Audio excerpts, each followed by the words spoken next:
The ballroom shimmered beneath crystal chandeliers, every polished surface reflecting wealth, influence, and carefully rehearsed smiles. It was supposed to be the happiest night of billionaire Ethan Carter's life. Surrounded by investors, politicians, and journalists, he stood beside his elegant fiancée, Victoria Langston, as they celebrated their engagement with nearly 300 distinguished guests. Champagne glasses clinked together while a string quartet filled the air with soft music. Everything appeared perfect, until a quiet voice shattered the illusion. Near the edge of the ballroom, 12-year-old Amara, the daughter of one of the catering staff, carefully carried a tray of sparkling water toward the VIP table. She had spent the evening helping her exhausted mother, unnoticed by everyone important in the room. As she approached Ethan's table, she saw Victoria glance around before slipping a tiny packet from her designer purse. In one smooth motion, she emptied its contents into Ethan's champagne flute and gently stirred it with a cocktail stick before smiling as though nothing had happened. Amara froze. She had seen enough crime documentaries with her grandfather to recognize suspicious behavior. Her heart pounded. She knew nobody would believe a child from the catering crew against a sophisticated socialite. Yet if she stayed silent, something terrible might happen. As Ethan reached for his glass, Amara stepped close, pretending to adjust the tray. Without looking directly at him, she whispered so quietly only he could hear. "Someone is poisoning you." For a split second Ethan thought he had imagined it. He looked down at the frightened girl, whose hands trembled as she stared toward the champagne glass. There was no mischief in her eyes, only genuine fear. Instead of reacting dramatically, Ethan calmly thanked her and smiled at the guests. Years of negotiating billion-dollar deals had taught him that panic only helped guilty people. Keeping his expression relaxed, he switched glasses with the untouched drink beside him while pretending to toast Victoria. "Ladies and gentlemen," he announced cheerfully, "before we continue, I'd like to make a special toast." Everyone lifted their glasses. But Ethan never drank. Instead, he discreetly signaled his head of security, a former intelligence officer who understood silent commands instantly. Within seconds, security cameras were being reviewed in another room while the celebration continued as though nothing had happened. Only 5 minutes later, the security chief returned, his face pale. "We have the footage." Ethan requested everyone's attention. The music stopped. Conversations faded into silence. A massive screen behind the stage suddenly displayed footage from the ballroom security camera. Every guest watched in disbelief as Victoria clearly removed a small packet from her purse and poured its contents into Ethan's champagne before hiding the wrapper inside a napkin. Gasps echoed throughout the room. Victoria's confident smile disappeared. "It's fake," she shouted. "Someone edited that." But Ethan calmly nodded toward another security officer, who carried the recovered packet sealed inside an evidence bag. It had been retrieved from the exact trash bin where Victoria had discarded it only minutes earlier. "The police laboratory can determine exactly what's inside," Ethan said quietly. Victoria's face turned ghostly white. She suddenly tried to run, but security officers blocked every exit. Within minutes, detectives who had been stationed nearby for the high-profile event entered the ballroom. A rapid field test confirmed the powder contained a highly toxic substance capable of causing fatal cardiac arrest if consumed in sufficient quantity. The room erupted into shocked whispers. One detective turned toward Victoria. "You are under arrest." As handcuffs clicked around her wrists, the truth emerged even faster than anyone expected. Investigators discovered Victoria had secretly accumulated enormous gambling debts exceeding $3 million. She had recently purchased a massive life insurance policy naming herself as Ethan's sole beneficiary. Their engagement had never been about love. It had been about inheritance. Victoria lowered her head, unable to meet anyone's eyes as she was escorted away. The ballroom remained silent. Ethan slowly walked across the room toward Amara, who stood frozen beside her mother, convinced she had somehow caused trouble. Instead, Ethan knelt until they were eye level. You saved my life, he said gently.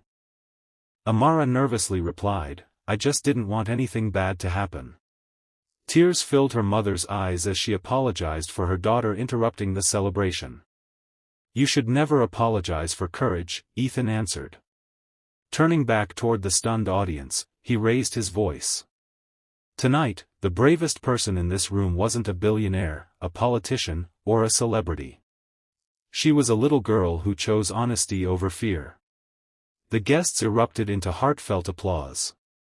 Several months later, Ethan established a scholarship fund in Amara's name to support children whose courage, kindness, and integrity often went unnoticed because of their circumstances. At the ceremony announcing the program, he repeated the lesson that had forever changed his life. Character doesn't wear expensive clothes. Sometimes, it carries a serving tray and whispers the truth that everyone else is too blind to see. The investigation exploded across national headlines before sunrise. Every television network replayed the ballroom security footage, and within hours the public knew that billionaire Ethan Carter had escaped death by only a few seconds. Reporters camped outside Carter Global headquarters, desperate for a statement. Social media crowned 12-year-old Amara a hero, but Ethan refused to let the spotlight overwhelm the quiet girl who had simply done what she believed was right. Instead of giving interviews, Ethan focused on uncovering a far darker truth. Victoria's attempted poisoning wasn't an impulsive crime. It had been planned for months. The detectives assigned to the case invited Ethan into a secure conference room filled with evidence boards, financial records, and photographs. Lead Detective Maria Brooks slid a thick folder across the table. We don't think your fiancée was working alone. Ethan frowned. What makes you say that? Maria pointed to a timeline. The poison wasn't easy to obtain. Someone with medical knowledge helped acquire it. Your company has also experienced several unusual financial transactions over the last 6 months. Ethan's expression hardened. Corporate sabotage? We believe so. The detectives explained that Victoria had secretly communicated with someone inside Carter Global. Large amounts of confidential information had been leaked before major business negotiations, costing Ethan's company millions of dollars. At first, everyone assumed competitors had simply become more aggressive. Now the pattern looked very different. Someone close to Ethan had been feeding information from the inside. Meanwhile, Victoria remained silent during questioning. Despite overwhelming evidence, she refused to reveal who had helped her. 3 days later, investigators searched the luxury penthouse she had shared with Ethan. Hidden behind an expensive painting, they discovered a locked safe. Inside were fake passports, encrypted phones, stacks of cash totaling nearly $800,000, and documents proving Victoria planned to leave the country less than 24 hours after Ethan's expected death. But one document shocked everyone. It contained handwritten notes describing Ethan's daily routines, favorite restaurants, medical history, and even the exact times he usually drank champagne during formal events. Someone close to him had provided deeply personal information. The suspect list suddenly expanded. Ethan reviewed every employee who had enjoyed unrestricted access to his schedule. Executives. Personal assistants. Drivers. Security officers. Then one name stopped him cold. Richard Hayes. His trusted chief financial officer. Richard had worked beside Ethan for 11 years. They had celebrated company milestones together. Ethan had attended Richard's daughter's graduation. He had considered him family. Detective Brooks quietly placed another file on the desk. We searched Richard's financial records. Several unexplained deposits appeared over the previous year. Each transfer exceeded $250,000. Each originated from offshore accounts connected to shell companies that investigators had already linked to Victoria. Ethan stared silently. Betrayal hurt more than the attempted murder. That afternoon Richard walked confidently into headquarters for what he believed was an ordinary executive meeting. Instead, he found detectives waiting inside the boardroom. He smiled nervously. "What's going on?" Ethan looked directly into his eyes. "I trusted you." Richard's smile disappeared. "I don't understand." Detective Brooks laid photographs across the table. Bank transfers. Encrypted text messages. Travel records. Security footage showing Richard secretly meeting Victoria weeks before the engagement party. His shoulders slumped. For several long seconds nobody spoke. Finally Richard whispered, "I never wanted anyone to die." "Then why help her?" Ethan asked quietly. Richard buried his face in his hands. "My investment company collapsed. I owed millions. Victoria promised we'd both become rich after your death. She said no one would ever suspect us." His confession filled the silent boardroom. He admitted leaking confidential company information, manipulating financial reports, and helping Victoria monitor Ethan's schedule. Although he claimed poisoning had been entirely Victoria's idea, investigators uncovered messages proving he knew exactly what was going to happen. He was arrested before leaving the building. News of the conspiracy devastated Carter Global. Employees struggled to believe that one of the company's most respected executives had secretly betrayed them all. Investors panicked, sending the company's stock price tumbling. Yet Ethan refused to let fear control the future. Standing before thousands of employees during a live company broadcast, he spoke calmly. "We built this company on trust. One person's greed doesn't erase the integrity of thousands of honest people." The audience rose in applause. Among them stood Amara and her mother, invited as honored guests. When Ethan noticed Amara smiling from the front row, he smiled back. If one brave whisper could expose a murderer, perhaps one honest act could also rebuild an entire company.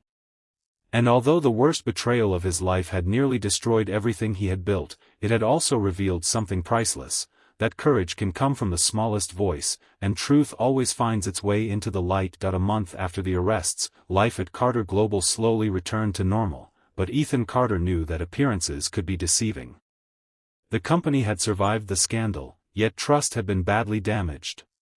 Investors wanted reassurance, employees wanted stability, and the public wanted answers. Ethan decided that the only way forward was complete transparency. He announced an independent audit of every department and invited federal investigators to review the company's records without restriction. Some executives complained that it would expose confidential business strategies. Ethan answered with one sentence. "If honesty costs us comfort, it's still cheaper than corruption." The investigation uncovered several smaller fraud schemes that had gone unnoticed for years. A handful of managers had inflated expense reports, accepted illegal gifts from suppliers, and manipulated contracts for personal gain. Compared to Victoria's conspiracy, these crimes seemed minor, but Ethan refused to ignore them. One by one, those responsible were dismissed. The company was changing. Meanwhile, Victoria's trial finally began. The courthouse was surrounded by reporters. Cameras flashed as she stepped from the police vehicle wearing a plain gray prison uniform instead of the glamorous designer dresses she once loved. Her confident smile had vanished. She avoided every camera, knowing the evidence against her was overwhelming. Inside the courtroom, prosecutors presented security footage, forensic laboratory reports, financial records, and Richard Hayes's detailed confession. Then they called the most unexpected witness. Amara. The courtroom became completely silent as the 12-year-old walked confidently to the witness stand. The judge smiled kindly. "Are you nervous?" "A little," she admitted. "Just tell the truth." Amara described exactly what she had seen that night. She didn't exaggerate. She didn't seek attention. She simply explained how Victoria had poured powder into Ethan's champagne and why she had chosen to speak up. The prosecutor asked, "Why didn't you stay quiet?" Amara thought for a moment before answering. "My grandfather always told me that being scared isn't wrong." pretending not to see something wrong is. Even members of the jury appeared moved by her quiet honesty. Victoria's attorney tried to suggest that a child could have misunderstood what she witnessed. But the security video confirmed every word. The defense quickly fell apart. After only 4 hours of deliberation, the jury returned guilty. Victoria was convicted of attempted murder, conspiracy, corporate fraud, and multiple financial crimes. Richard Hayes received a lengthy prison sentence after pleading guilty and cooperating with investigators. Justice had finally been served. Outside the courthouse, dozens of reporters surrounded Ethan. "What are you feeling today?" He paused before answering. "Relief. Not because someone was punished, but because the truth won." He refused to celebrate another person's downfall. Instead, Ethan focused on a promise he had made weeks earlier. The Amara Carter Courage Foundation officially opened that summer. The organization provided scholarships, emergency education grants, and mentorship programs for children from hardworking families who often went unnoticed despite showing extraordinary integrity and compassion. At the opening ceremony, hundreds of students filled the auditorium. Amara stood beside Ethan on the stage, looking overwhelmed by the applause. "You don't have to be rich to change someone's life," Ethan told the audience. "Sometimes all it takes is refusing to stay silent." The crowd rose to its feet. After the ceremony ended, Ethan handed Amara a small velvet box. She looked confused. Inside was not jewelry. It was a simple silver key. "What does it open?" she asked. Ethan smiled. "The front door." "Front door?" "To your family's new house." Amara's mother gasped, covering her mouth with both hands. Ethan had quietly purchased a comfortable home close to Amara's school. It was fully paid for, with no mortgage, no conditions, and no publicity. "You gave me my future," he said softly. "This is just my way of giving yours a stronger beginning." Tears streamed down Amara's mother's face as she hugged her daughter. For the first time since the engagement party, Ethan felt completely at peace. He had nearly lost his life to greed. Instead, he had gained a family of friends built on honesty, courage, and gratitude. And he realized that while money could build skyscrapers, only character could build a life worth protecting.